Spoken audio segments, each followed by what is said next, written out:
Should I go in the movie? Let's do Right? it. We do love doing that. I've got a movie for you today. I saw it at the Toronto Film Festival. It's one of those movies, like, at first you say, like, I don't know if I want to see this movie. I got to tell you, I love this movie. It's called Victoria and Abdul.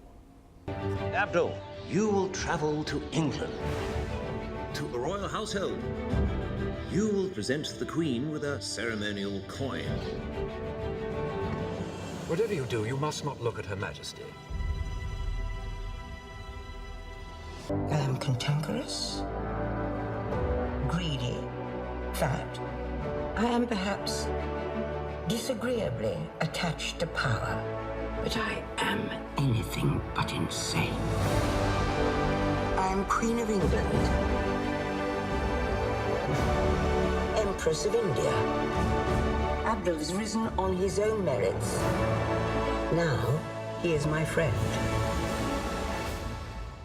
So this is a true story indeed. Victoria was the Queen of England, and she was the longest reigning monarch for, she was queen forever. Okay. So she had a husband who was king. He passed away. Remember a movie called Mr. Brown? So she had a relationship with a guy named Mr. Brown, and very, very late in life, she met this guy, Abdul, who was sort of like a servant. He came to offer her a gift from India. India was a colony of Great Britain, and so it was a real scandal that they became friends. It was just a friendship kind of thing, Okay, but he became sort of a powerful, powerful friend. She is unbelievable in it. She'll get nominated for an Academy Award. She could win. I don't know how old she is. She's over 80, but she is magic in this thing. So when I met Ali Fazal, who's a big star in India, television and movie star in India, I asked about working with her and, just what was it like? So when you're talking to Judi Dench and you're like one-on-one and you're close to her, Yeah. what's going through your mind sometimes? Because, I mean, it's like electricity comes out of her eyes sometimes, doesn't it? That's the word I've been looking for. Thank you. I'm going to use that. You got it. You got it. But yeah, it's just, it's mesmerizing. You don't think. So you can just hope that you know your lines well. Yeah. You're in sync and you're talking. Because you're just, it's just sort of this glaze, and I remember it was seamless. And how modern is this story? I mean, this happened so long ago, but this is a current story, a current tale. It does, right? Yeah. Yeah. Costumes have changed. That's it. Not much. It's sad. It's 130 years down the road. We're still dealing with the same stuff, Yeah.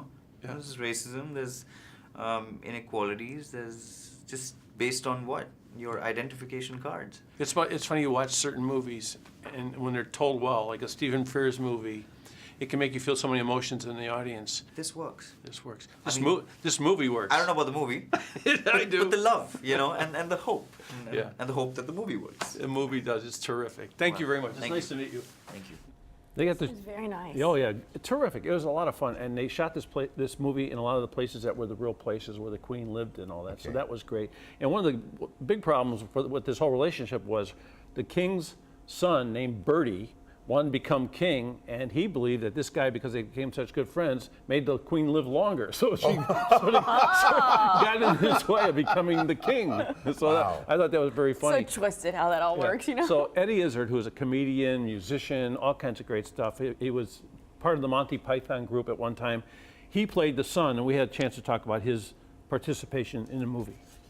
This guy waited his whole life to be king. Yeah, waited her whole life, and Mum's eating herself to death, so he's probably working out on his yearly stopwatch. I think Mum's got about another 4 years, and then I'm king, and I'll get the stuff and the gear and the thing, and I can go, hey, you're fired, and you can off with his head, all that kind of stuff. And suddenly Abdul Karim turns up, gives her an extra 10 years of life, maybe, a very strong platonic relationship, but suppressed for over 100 years by Bertie himself, by Edward VII.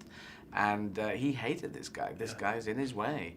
He's going to, not only did he, as you see in the film, set fire to all the memorabilia and the letters, but he raided his house in India twice and got things taken away and burnt. So, not a good man, not a decent human. Queen Victoria says he's an embarrassment in the actual film. But she didn't bring him up well. So there's a reason for it. He was brought up badly. He went off the rails early in his teenage years, and he stayed off the rails. Okay, so that's a little magic there, a magic movie. I say it opens tomorrow. Go check it out. You're going to love it. And here's some more magic.